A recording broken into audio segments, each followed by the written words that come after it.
साथियों नमस्कार, स्वागत है आप सभी का आपके अपने YouTube प्लेटफॉर्म पर। सेशन को प्रारंभ करूंगा उससे पहले आपसे अपील करूंगा कि अगर आप चैनल पर पहली बार विजिट कर रहे हैं तो चैनल को सब्सक्राइब कर दीजिएगा सबसे पहले और वीडियो को लाइक कर दीजिएगा।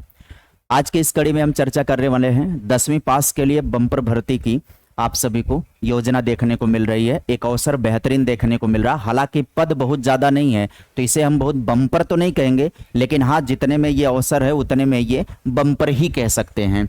किन पदों पर है तो ये पद हैं अस्पताल सहायक का। अस्पताल सहायक में 1200 प्लस पदों पर भर्ती है, जिसमें वेतनमान तकरीबन 49,000 तक जाएगा। आप सभी को जानकारी देता हूं कि क्या कुछ है इसके अंतर्गत। तो आइए, पद का नाम है अस्पताल सहायक का पद है और ये श्रेणी कौन सी आती है?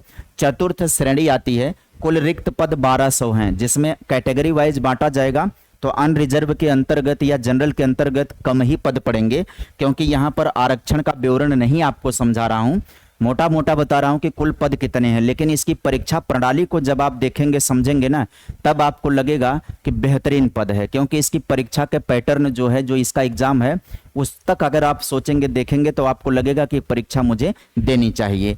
यहां पर बात करें तो ऑनलाइन आवेदन पत्र भरने के प्रारंभ होने की तिथि क्या है? 7/5/2026 है। आवेदन पत्र में संशोधन की प्रारंभ तिथि 7/5/2026 है और संभावित परीक्षा दिनांक 24/6/2026 बुधवार से प्रारंभ होगा। ऑनलाइन आवेदन पत्र भरने की अंतिम तिथि 21/5/2026 है। आवेदन पत्र में संशोधन करने की तिथि 26/5/2026 है। ये वैकेंसी आई कहां से है? अभी तक आप लोग इस बात को नहीं समझ पाए हैं कि ये वैकेंसी आई कहां से है। आप यही सोच करके परेशान हो गए हैं कि कहां से है ये वैकेंसी। तो बताता हूं कहां से है ये वैकेंसी। शैक्षणिक योग्यता और अर्हता की बात करें तो कम से कम हाई स्कूल यानी कि 10वीं कक्षा उत्तीर्ण होना अनिवार्य है। सभी अभ्यर्थियों का मध्य प्रदेश राज्य के रोजगार कार्यालय में जीवित पंजीयन होना अनिवार्य है। अब आप कहेंगे गुरुजी आप तो भावनाओं से खेल गए, है ना? अदर स्टेट वाले यही कहेंगे आप भावनाओं से खेल गए।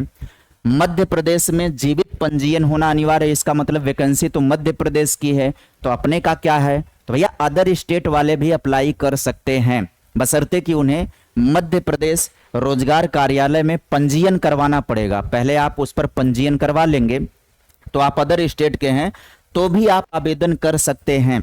अब इसमें उम्र सीमा की बात करें तो 18 वर्ष न्यूनतम उम्र है, 40 वर्ष अधिकतम उम्र है। अनारक्षित के अंतर्गत 40 वर्ष है। हाँ, मध्य प्रदेश के आरक्षित वर्ग जो SC ST OBC महिलाएं संविदा कर्मी दिव्यांगजन हैं उनके लिए 45 वर्ष होगा।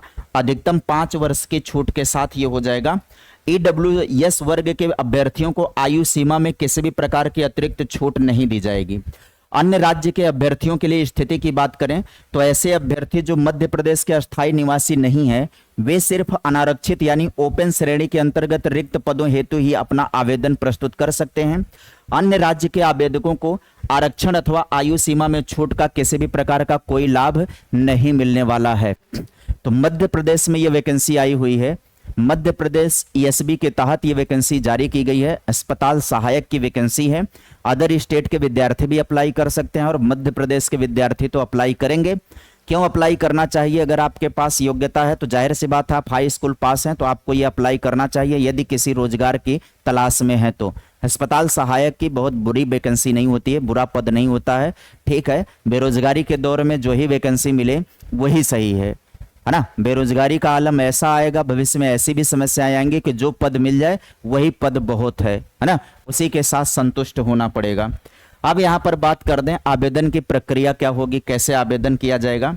आवेदन जो है, आवेदन पत्र केवल ऑनलाइन पद्धति से होगा। www.emponline.gov.in है ना, ये वेबसाइट है, इसी के माध्यम से भरे जाएंगे।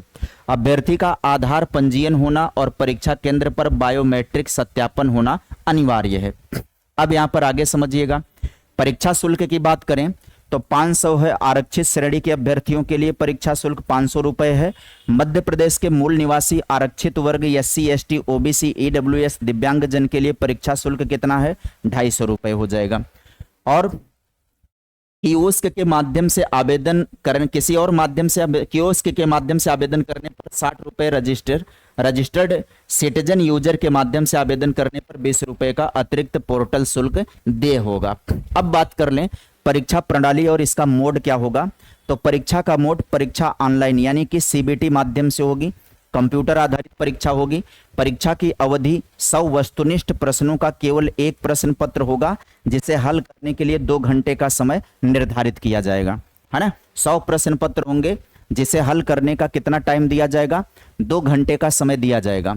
और इसमें बात कर लें, निगेटिव मार्किंग है, प्रत्येक सही उत्तर के लिए 1 अंक दिया जाएगा और प्रत्येक गलत उत्तर पर 0.25 काट लिया जाएगा, यानी 1/4 अंक काटे जाएंगे। मतलब अगर आपने 4 लगातार गलत किया तो 1 आपका सही वाला भी कट जाएगा।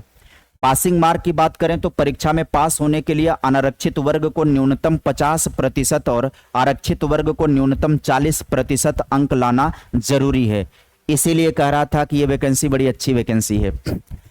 अनारक्षित वर्ग को न्यूनतम 50% अंक हासिल करना ही होगा, तब जाकर के वो क्वालिफाई माने जाएंगे, और आरक्षित वर्ग को 40% लाना ही होगा, तब जाकर के क्वालिफाई माने जाएंगे। इसका मतलब ये है कि सिलेक्शन की मेरिट जो है वो 50% अंक तो पहले से डिसाइड हो चुका है। इससे ज्यादा लेकर के आएंगे तब जाकर के आपका सिलेक्शन होगा, वो भी ज्यादा में कितना ज्यादा। तो परीक्षा 1 से अधिक शिफ्ट में आयोजित होने पर परीक्षा परिणाम में परसेंटाइल पद्धति भी लागू हो जाएगी, नॉर्मलाइजेशन भी लागू होगा। तो नॉर्मलाइजेशन जिस परीक्षा में होता है उसमें बहुत ज़्यादा नेगेटिव नहीं किया जाता है, मतलब तुक्का मार के नकारात्मक मार करके तब नहीं होता है, क्योंकि नॉर्मलाइजेशन पे फिर मामला उलट जाता है। अब आगे समझिएगा, इसके चतुर्थ श्रेणी के परीक्षा के पाठ्यक्रम की बात कर लें, दिशा निर्देश उसका समझिएगा। परीक्षा कार्यक्रम, अस्पताल सहायक भर्ती 2026 की संभावित परीक्षा आपको बताया ना, 24 जून 2026 बुधवार से प्रारंभ होगी। परीक्षा प्रतिदिन 2 पालियों में आयोजित होगी। प्रथम पाली की परीक्षा जो है रिपोर्टिंग समय प्रातः 8 बजे से 9 बजे, परीक्षा का समय 10 बजे से लेकर के दोपहर 12 बजे तक होगा। द्वितीय पाली की जो परीक्षा होगी वो 3 बजे से 5 बजे के बीच में आयोजित होगी। परीक्षा के पाठ्यक्रम में जो हिंदी होगा उसमें काव्य खंड के अंतर्गत सूरदास के पद होंगे, तुलसीदास के राम लक्ष्मण परशुराम संवाद होगा, देव जयशंकर प्रसाद निराला और नागार्जुन की कविताएं होंगी। गद्य खंड के अंतर्गत स्वयं प्रकाश नेताजी का चश्मा, राम वृक्ष बेनीपुरी का बाल गोविंद भगत, यशपाल जी का लखनवी अंदाज, मन्नू भंडारी का एक कहानी, यह भी ये पढ़ना होगा। व्याकरण के अंतर्गत रस अलंकार संधि समास लोकोक्ति मुहावरे छंद दोहा चौपाई कवि लेखक परिचय। रचनात्मक लेखन में पत्र लेखन निबंध अपठित गद्यांश पद्यांश होगा। कृतिका भाग 2 के अंतर्गत माता का आंचल, जार्ज पंचम की नाक और साना साना हाथ जोड़ी, ठीक है, ये कृतिका भाग 2 ये सिलेबस की किताब होती है, ये वहीं से संबंधित सवाल आने वाला है हिंदी के। परीक्षा पाठ्यक्रम में गणित की बात करें तो वास्तविक संख्याएं, बहुपद हो गया, 2 चरों वाले रैखिक समीकरण, द्विघात समीकरण, समांतर श्रेणी, त्रिभुज, निर्देशांक ज्यामिति, त्रिकोणमिति, वृत्त, पृष्ठीय क्षेत्रफल, सांख्यिकी और प्रायिकता। और इसके अलावा परीक्षा पाठ्यक्रम में विज्ञान क्या होगा, विज्ञान में रासायनिक अभिक्रियाएं, जैव प्रक्रम, प्रकाश परिवर्तन, अम्ल क्षार नियंत्रण व समन्वय, मानव नेत्र, धातु अधातु, प्रजनन हो गया, विद्युत चुंबक हो गया, हमारा पर्यावरण, कार्बनिक यौगिक, आनुवंशिकता। मतलब फिजिक्स केमिस्ट्री बायोलॉजी तीनों के कुछ चैप्टर हैं वो विज्ञान के अंतर्गत हैं। इसके अलावा सामाजिक विज्ञान में इतिहास पढ़ना होगा, यूरोप में राष्ट्रवाद, भारत में राष्ट्रवाद यानी राष्ट्रीय आंदोलन पढ़ना होगा। भूगोल के अंतर्गत संसाधन, वन व वन्यजीव, वन्यजीव, जल संसाधन, कृषि, खनिज, विनिर्माण, उद्योग पढ़ना है। राजनीति में सत्ता की साझेदारी, संघवाद, जातिवाद, लोकतंत्र हो गया। अर्थशास्त्र में विकास, भारतीय अर्थव्यवस्था, मुद्रा और साख और वैश्वीकरण पढ़ना होगा। ये सामाजिक विज्ञान का पाठ्यक्रम हो जाएगा। इंग्लिश में बात करें तो ये इंग्लिश का पाठ्यक्रम आप देख सकते हैं, ये पढ़ना होगा। इसके अलावा बात करें नॉर्मलाइजेशन लागू होगा इसमें, और प्रश्नों पर आपत्तियां भी की जाएंगी जब भी रिजल्ट में किसी को कुछ डिस्टरबेंस लगेगा तो वो बात की है ना। प्रोबेशन और वेतन नियम जान लीजिएगा। चयनित उम्मीदवारों को 3 वर्ष की परिवीक्षा यानी प्रोबेशन अवधि पर रखा जाता है। वेतनमान के न्यूनतम का प्रथम वर्ष 70% मिलेगा, द्वितीय वर्ष में 80% मिलेगा और तृतीय वर्ष में 90% मिलेगा। प्रोबेशन सफलतापूर्वक पूर्ण करने पर पूरा वेतन मिलना शुरू हो जाता है, यानी पूरा वेतन चौथे साल से मिलना शुरू हो जाता है। पहले साल वेतन का 70%, दूसरे साल 80%, तीसरे साल 90%, फिर उसके बाद जब प्रोबेशन पीरियड समाप्त हो जाता है तो पूरा वेतन मिलना प्रारंभ हो जाता है। संविदा कर्मियों के लिए इसमें 50% आरक्षण है, विशेष जनजातियों के लिए सीधी भर्ती बिना परीक्षा के है, इसमें ये बात ध्यान दीजिएगा। अगली बात कर लेते हैं यात्रा भत्ता।